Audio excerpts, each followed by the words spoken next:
Could INEOS be sending a pretty brutal message to some of the players in the Man United squad as they're out there looking for a goalkeeper after a few weeks of poor Onana performances? We know they're heavily looking at a striker and wingback with the low Højlund and Onana among underperformers.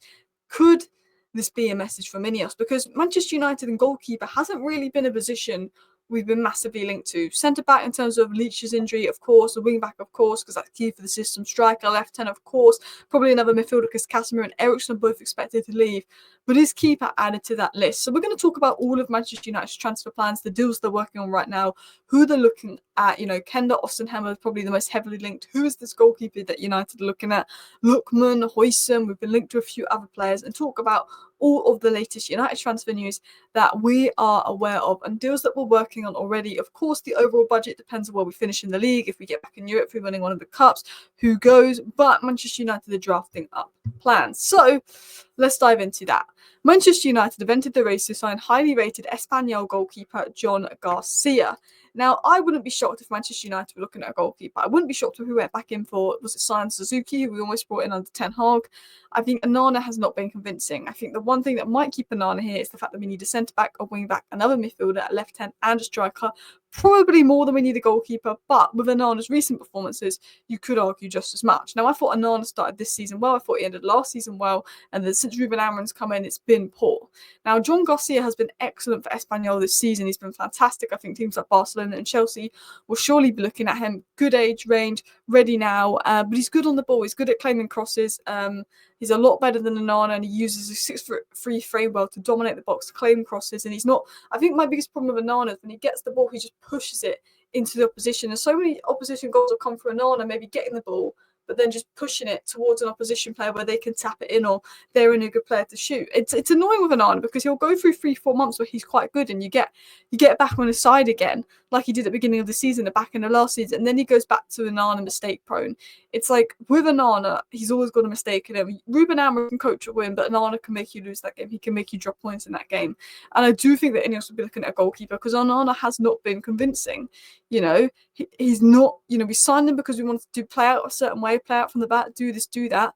Well, he scares me when he gets the ball at the back. And I'm someone that was pretty nice about Onana at the beginning of the season and back end of last season because I thought he had a shaky start, but I thought he'd done really well. But he was really good for like 8-9 months. But he's gone back to that Onana. He's gone back to that shaky Onana since Ruben Amorim has come in. But let's continue on. But I do think this is a message from INEOS. If this is true, of course, caught offside, hit and miss. They have some really good journalists. They're very accurate. They have some less good journalists. But INEOS going out there and talking to goalkeepers would send a very clear message to Onana of, oh, you're not safe. You've got to step up. So let's talk about the transfer news, transfer targets, what we know. So the United Muppeteers did a show on YouTube, and United Red Reports basically summed up a few of the points that they made. Definitely go check out the full Muppeteers show, though, if you want all the context and all the news. But they said Naipan still want to watch United interested in the race. Interestingly, we didn't show interest in Naipan in January because we felt that we couldn't go for players for the future. In January, we needed more ready-made and the budget wasn't there. Now, Naipan had conversations with the City group, which was Girona City, Aston Villa and Arsenal. It felt like he was going to go to Arsenal. He chose not to go to any of those clubs. He is a Manchester United fan. Could he be waiting for Manchester United in the summer? Is that why he rejected Villa, the City group, and Arsenal? Does he think Man United will go for him in the summer? Now, United are looking at a lot of high-profile youngsters. I know we've been linked to Mastantuono, Naipan, obviously Chris Rigg. Hayden Hackney's a bit older. I wouldn't be surprised if we looked at him. Adam Wharton, again, is another one I wouldn't be shocked if we looked at.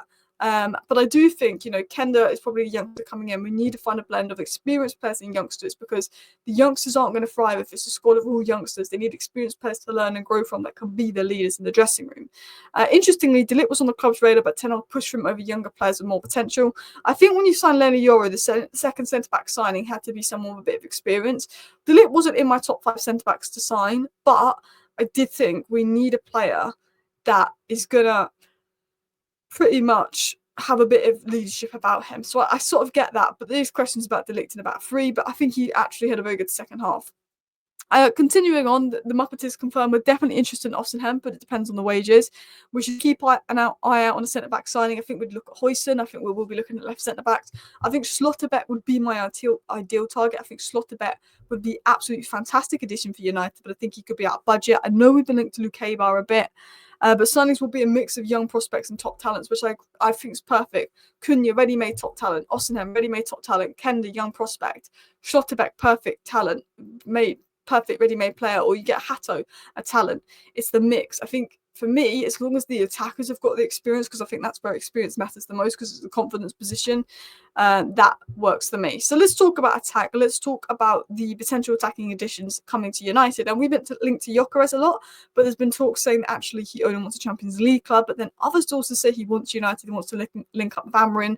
Again, I think we have to wait till summer, see where we finish, see if we can get back into Europe, see the budget, and of course, like who goes. With Anthony doing well on loan, Rashford doing well on loan, the chances of selling them and having a bigger budget is higher. If we finish in Europe, we get a higher budget. Delap is definitely one to watch, particularly with Ipswich destined to go down. I wouldn't be shocked if United moved for Delap. Chelsea also interested in the player as well. But Osimhen seems to be the one that's most heavily linked with Manchester United. And obviously Napoli have an interest in Garnacho and Højlund, and maybe United might use that to their advantage.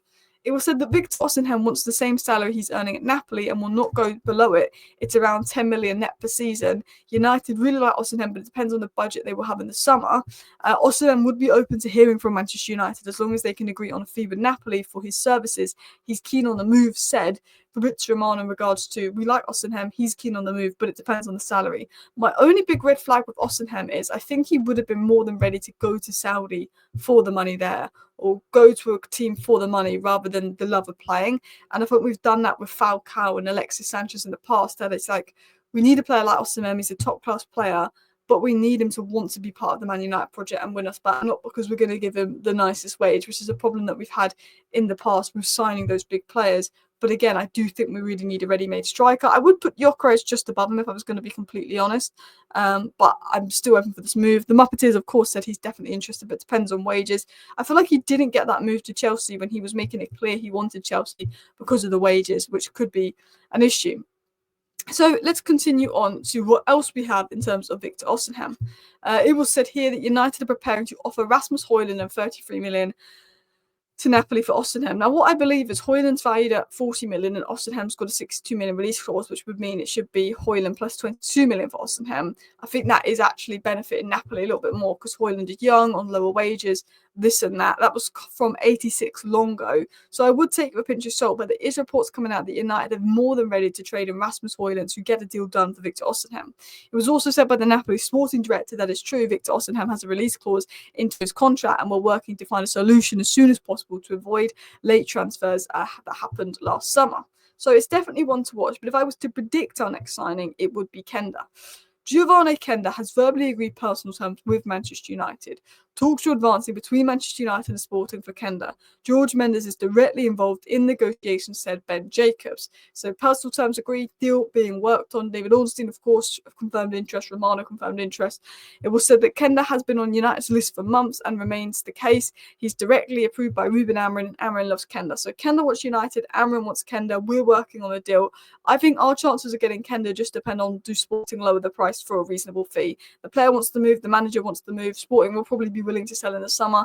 I think it just depends on the price because he is so young. But I feel like Quenda's probably going to be that first summer signing, one that could be wrapped up before summer because we are actively working on it. There are sources in Portugal saying the deal is essentially agreed and wrapped up, and United have agreed to pay this amount and that amount, but they're not the most reliable. But we do know from Ornstein and Romano, we like the deal. We're working on this deal. Other sources are confirming personal terms agreed. I think this is one that, again, massively depends on how much we can get him for, and will Sporting lower the fee because, again, I don't think we do anything until the end of the season. We know our budget, but this is one of those signings that could sort of be done end of May, early June, a bit earlier than, when the transfer window opens. In terms of other links, we have been linked to Lookman. Atalanta wanted 50 million, but could accept less, so there could be a decent buy there. But I don't think Tuto, Mercato, Web are a good source of information. I personally would take them with a pinch of salt. So these were other players that United had linked to, as I mentioned earlier. Gyökeres, Osimhen, Delap at top. We've still been linked to Kirkus, but I think Dorgu means we're less interested in Kirkus. But with Dorgu able to play right wing back, I wouldn't be shocked if we still went for Kirkus. Left 10, Cunha, 62 million release clause. Player apparently wants United. Let's get that done. Rodgers is not one to watch, but could be expensive. Maybe use Rashford and deal for that. Tillman is Another option, Chris Rigg at centre mid, but quite young. We might go for some more experience. Hayden Hackney's a bit more experience. Edison of Atalanta's been linked. And at left centre back, it's been Lukeba, Anasia, Bamford, and Schlotterbeck. But we have been linked to the likes of Huijsen, Semenyo, Sesko, Baliba, Gittins, Diamande, Wharton. These are just players we're linked to now. We could be linked to many new names in the summer. But I think United are definitely working and making plans for the transfer window, but nothing will be official until the end of the season. Let me know your thoughts. Let me know your thoughts on the plans. Let me know your dream signing. Thank you for watching. Bye.